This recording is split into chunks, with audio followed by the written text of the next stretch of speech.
पड़ोसी यानी नेबर्स। आज के दौर में एक अच्छा पड़ोसी मिलना किसी आशीर्वाद से कम नहीं।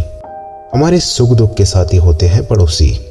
मुसीबत के वक्त कहीं दूर बसे रिश्तेदार जितने काम नहीं आते, उससे कहीं ज्यादा पड़ोसी काम आते हैं। पर क्या होगा अगर जिस पड़ोसी से आपकी रोज बातचीत होती हो वो जिंदा ही ना हो? क्या हो अगर रोज अपने काम से बाहर निकलते आपके पड़ोसी का कोई अस्तित्व ही ना हो? हमारी आज की कहानी एक ऐसे ही पड़ोस के घर की है जो सालों से बंद है और जिसे हॉन्टेड करार दिया गया है। नमस्कार, मैं सम्राट आप सभी का स्वागत करता हूं मॉर्टल मिस्ट्रीज में।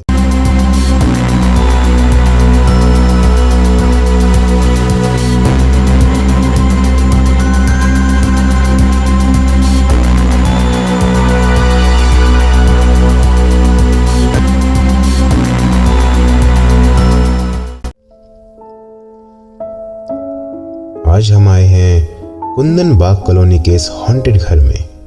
अंदर नहीं जा सकते, ताला जो लगा है। कई सालों से बंद है ये घर, पर इस बंद दरवाजे के पीछे छुपी है कई कहानियां। हिम्मत है तो सुनो।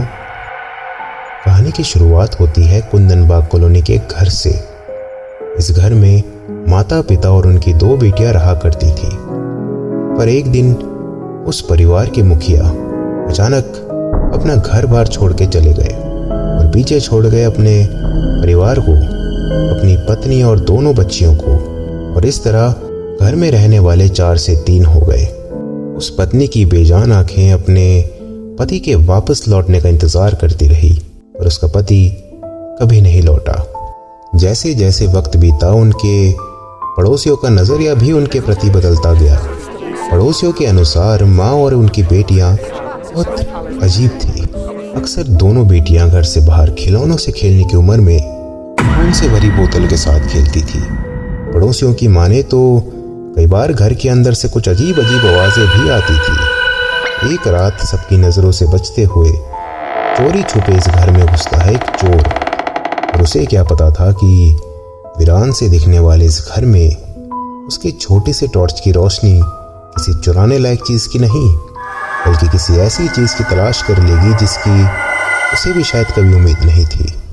घर के ऊपरी माले पर जाते हुए सीढ़ियों से होते हुए जब ये चोर एक बेडरूम में पहुंचा तो वहां बिस्तर में पड़ी सिलवटों के बीच उसे दिखी 3 लाशें। वैसा दृश्य देखकर चोर के होश उड़ना तो लाजमी था। इस डर ने उस चोर को पुलिस स्टेशन फोन करने पर मजबूर कर दिया।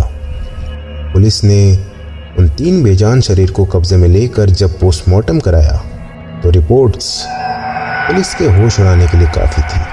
पोस्टमार्टम रिपोर्ट के मुताबिक उन तीनों की मौत करीबन 6 महीने पहले हो चुकी थी। जब पड़ोसियों को इस बात की भनक लगी तो हलक मानो सूख सा गया हो।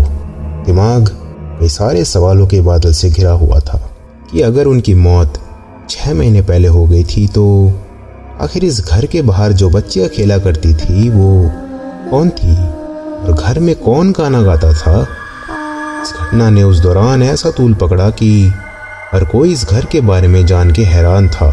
इस घटना के बाद पुलिस द्वारा इस घर को हमेशा के लिए बंद कर दिया गया। सवाल है कि अगर सालों से घर बंद है तो रात में किसकी गुनगुनाने की आवाज़ सुनाई देती है?